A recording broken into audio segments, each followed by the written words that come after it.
Thank you for taking the time to watch this episode of Life Support. If you enjoy the content, we would ask that you like it, hit subscribe, and share it with your friends.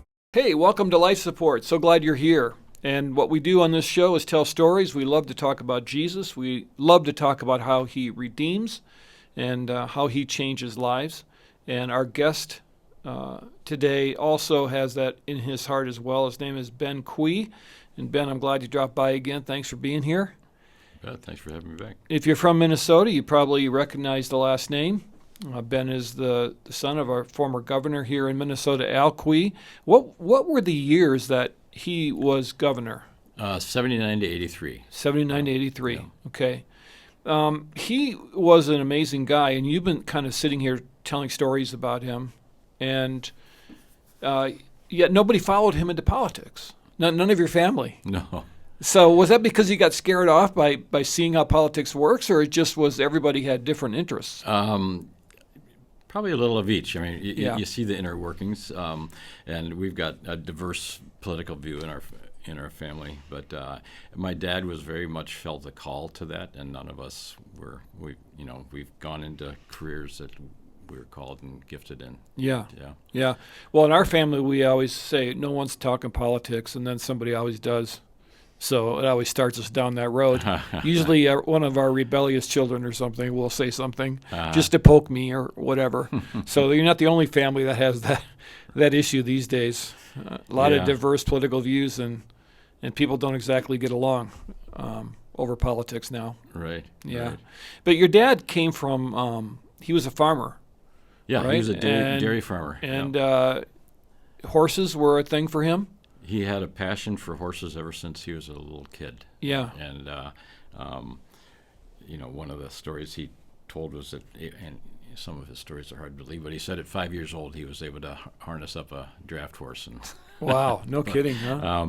But he had a passion for horses ever since he was a kid. When we lived in Maryland, he always had horses, and so he would train his horses, but he also got to be known as a talented horse trainer. So there would be people that would send horses out to D.C. for him to train. So he would wake up at 4 a.m. before he went into the Capitol and train horses, and so he just really got into kind of horse psychology. He trained himself to become what you'd call a horse whisperer. Wow. Yeah. Wow. And so I'd oftentimes on Saturday mornings I'd be wanting to sleep in, and my bedroom was above the hitching post, and I'd hear this tapping on my screen. It's like time to go riding. So and it's probably pretty early in the morning, huh? Yeah. You probably weren't real thrilled at that moment. Yeah, I was looking forward to sleeping, but no, Yeah. it wasn't on the books. So Yeah.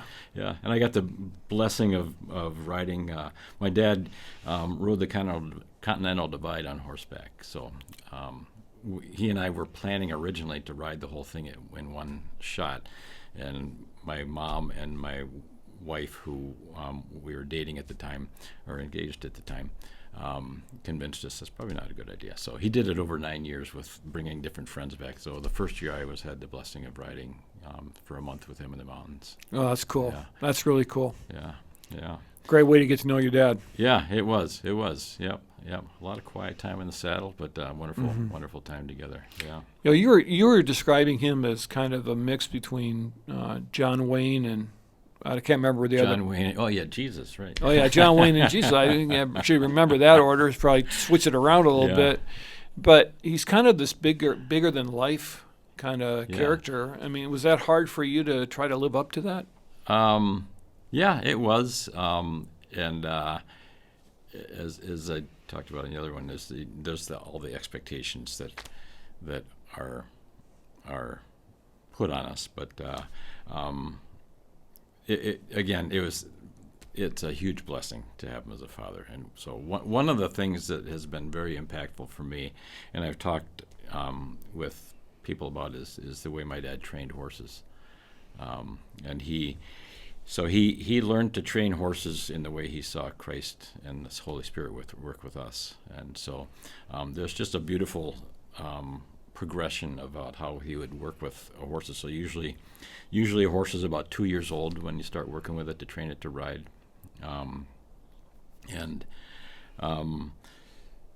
So he would usually, oftentimes, that horse is in a pasture with some other horses. And one thing my dad understood was that horses are prey animals. So so there's predators and prey animals, and horses view humans as predators.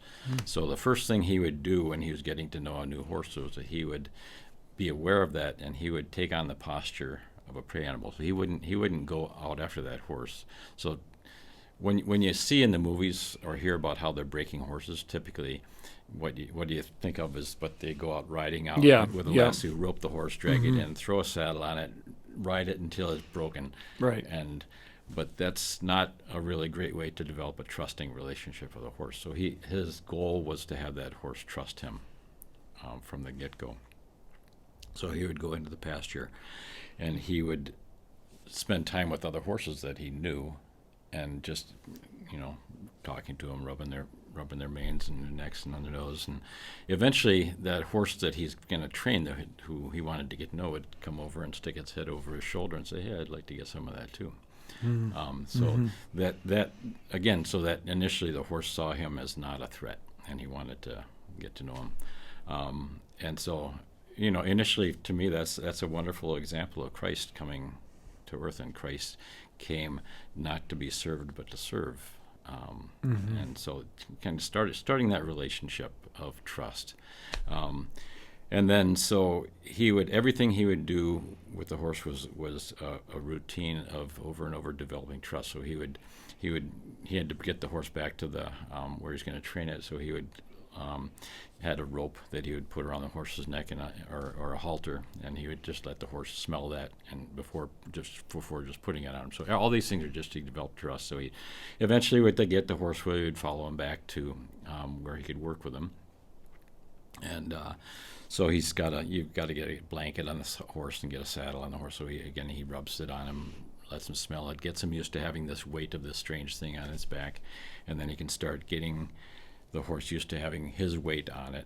And this is all done kind of through slow progression. Eventually you can get on the horse, and you're on the horse, and you can use cues to get the horse to move forward, but you've got to be able to get the horse to turn. And so this is a beautiful thing that he would do is, so as you're riding the horse going forward, he would have a series of three things that he would do. The first thing he would do is he'd be paying attention to the horse's steps. And as the horse steps forward with his left foot, he would lean his weight. Say he wants the horse to turn to the right. He'd lean his weight to the right and look to the right. And the horse isn't aware of this, but the horse does kind of, because of that shifting the weight, has to move that direction. Second thing he'd do, he's got a rein in each hand. And what he would do is he'd lay the outside rein on the horse's neck. And again, the horse isn't paying any attention to this, doesn't know what's going on. And the third thing he would do is with the right rein, he'd move the horse's head around to the right, and the horse has got to move. So he'd do this over and over again, and so he'd have the horse go a turn. But eventually the horse would realize that, before he moves my head around, which I don't really enjoy, every single time he lays that rein on my neck. So he can get to the horse so he can neck rein. And so then he can hold both reins in one hand, and just without any pressure on the bit, he can just get the horse to turn with that gentle pressure. But what's wonderful, amazing is, like, the horse would eventually say, before he even puts the rein on my neck, I can sense him shifting his weight and looking in the direction that he wants me to go. And so my dad got these horses so he could ride with no reins, and just by his body language he could get the horse to do what he wanted to do. So he could be in the middle of a round ring, where, if you've ever seen what's called lunging a horse, where they've got a long lead rope and a whip, and they can get the go. So what he would be in the middle of the ring without anything attached, no lead rope, and just by his body language, without saying anything, he could get the horse to walk, trot, canter, stop, back up, turn around, all these things. So to me, that's just a beautiful illustration of how the Spirit works with us. Yeah. God's going to eventually get our attention, but typically, if we look back, there's other ways that he was getting our attention, speaking to us before that. So it's developing that sensitivity rather than God having to bring something into our life to get our attention. Is to pay attention to those cues that he's got for us to pay attention to. Yeah, it's also a good reminder when we're like what you do, prison fellowship, or when we're dealing with our neighbors or someone at work that we really want to minister to and become friends with. You don't have to start with a Bible lesson. Mm-hmm. You just start by, maybe you start for a few weeks, you just pray for that person. Right. And then maybe it's a coffee. Mm-hmm. You just kind of milk it along, and then a person learns to trust you, and then you have the opportunity to share who you are. But sure, and for them to understand your care for them. That's right. That they're not a project. Yeah, nobody that's right. Wants to be a That's huge. It's huge that they know that, and that's the hardest part. I think that's why a lot of people really struggle with seeing themselves as missionaries, because it takes a lot of investment, and it's hard. Mm-hmm. You have to be willing to lay down time, which is a lot of people, that's their big currency, is time. Mm-hmm. You have to be willing to listen to messy stories, and then if you have to get involved, you need to get involved. But just when that person begins to believe that there's something more than just you're not somebody knocking on their door with a tract, Mm-hmm. you can have a lot of influence in their lives. Mm-hmm. And I'm sure you see that too as you go into prisons and talk with those guys. They must be able to sense whether you really care about them or not. Mm-hmm. Right. So how do you develop that trust with them?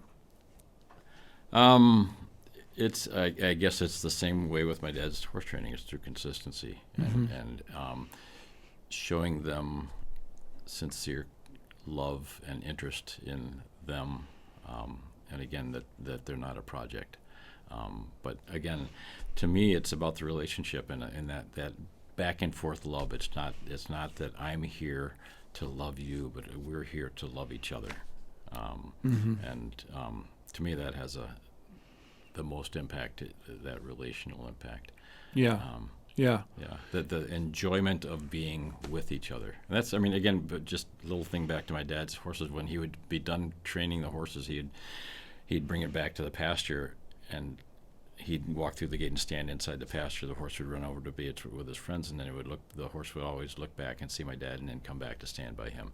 Wow. And that brought him really, really great pleasure to know that horse wanted to be with him. And so that's the understanding that God loves it when we want to be with him and spend time with him and be aware of him, but also in that relationship with others, to be that presence in each other's life where we love each other's presence, to develop that kind of relationship. Yeah, we had a guest who was talking about he was ministering to people that were far different than him. Mm-hmm. And one day God just impressed upon him that you need to love them the way I love them. So he learned that he wasn't loving them with the love that he had to give them. He learned to love them with the love that God had. And so it kind of went from, I feel like I'm being called to do this, to, wow, I can't wait to be with my people. Mm-hmm. Because he began to love them genuinely, because God instilled that in him. Mm-hmm. And I think that's something that the Holy Spirit can do that we don't really have naturally inside of us. Right. Because naturally we're selfish, selfish people who want our own things in our own way. But I would think that when you're dealing with guys, and you talk about you have guys in groups and things, that when you are able to extend God's love to them in a real way, where you're driving there going like, yeah, I can't wait to be with these guys, that must change everything. It does. It does. And also that when you're willing to receive love from them. Yeah, that's another angle for sure.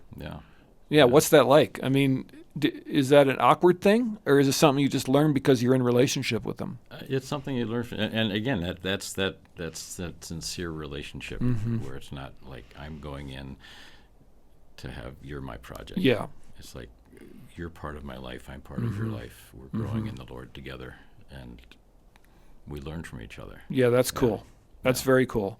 And so it's not this, I'm coming in to bang you with the Bible. We're going to just have a relationship and talk about God together and that kind of thing. Yeah.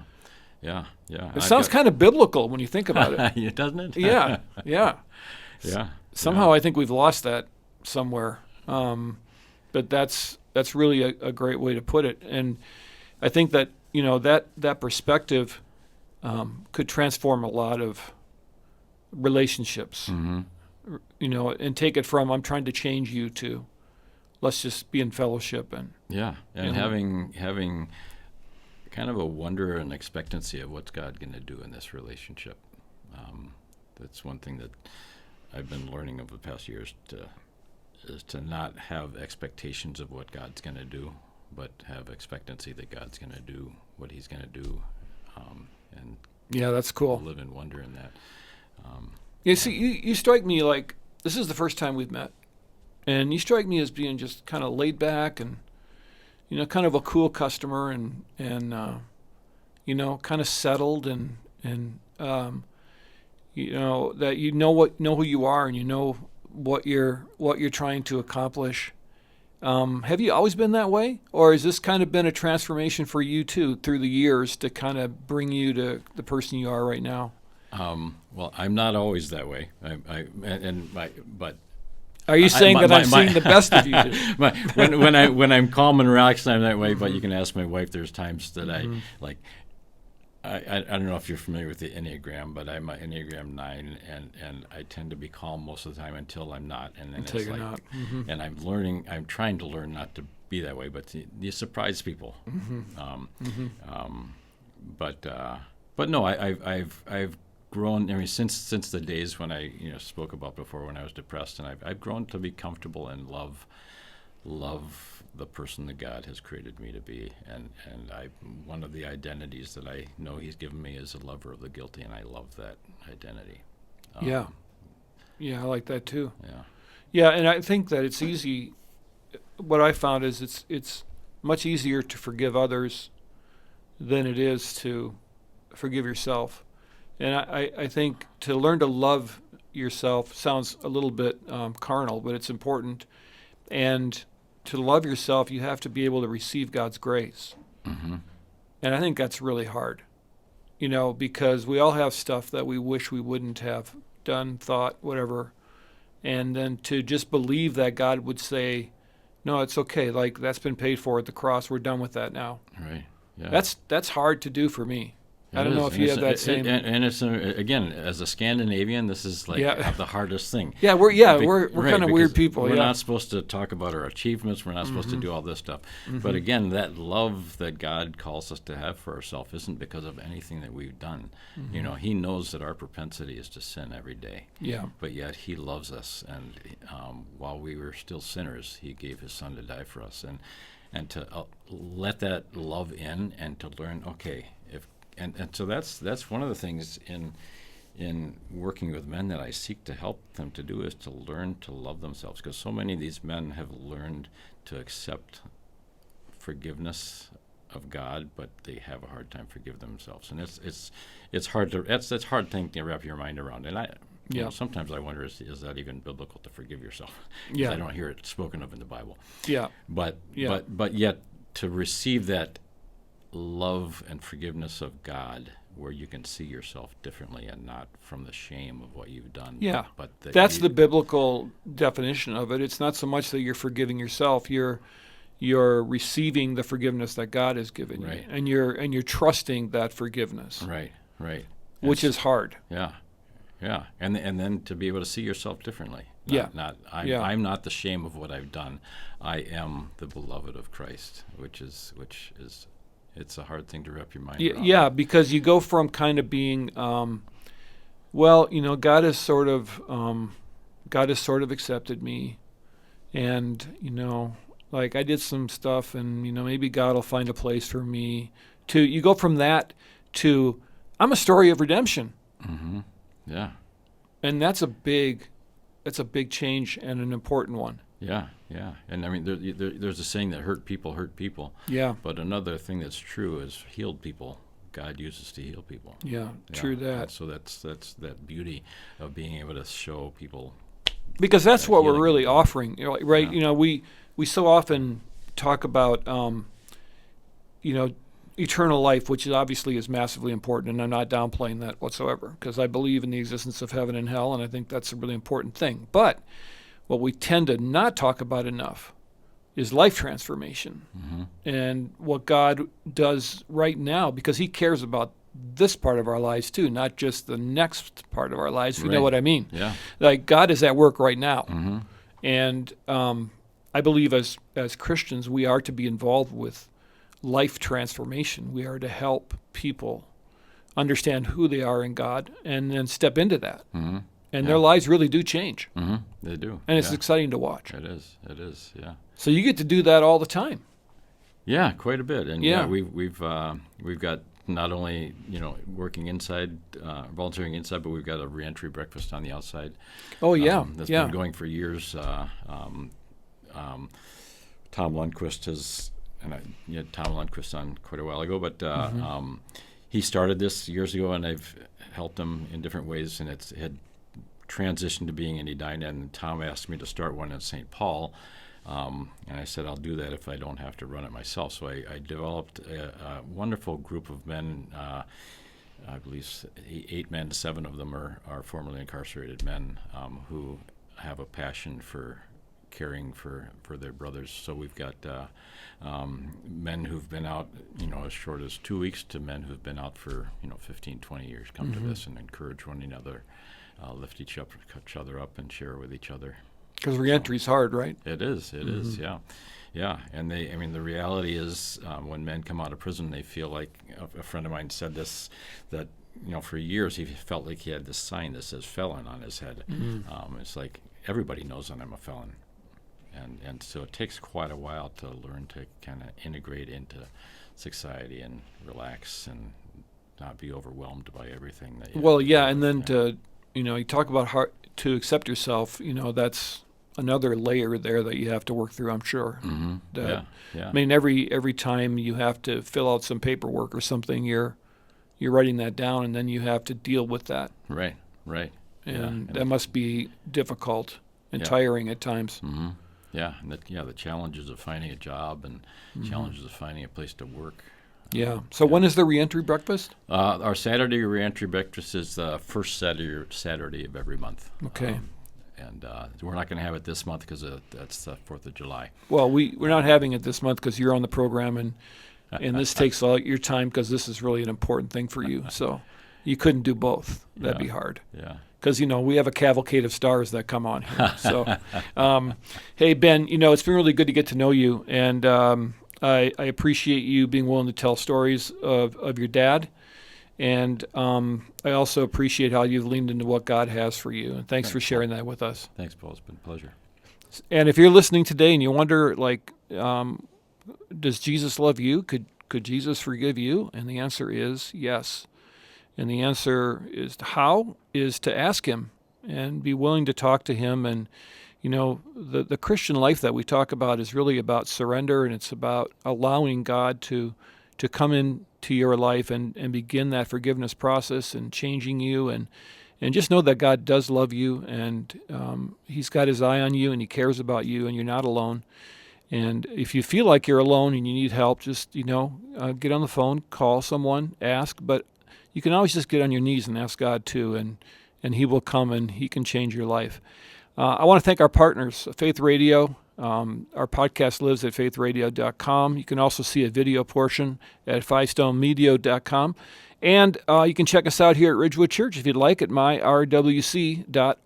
Thanks so much for listening to Life Support.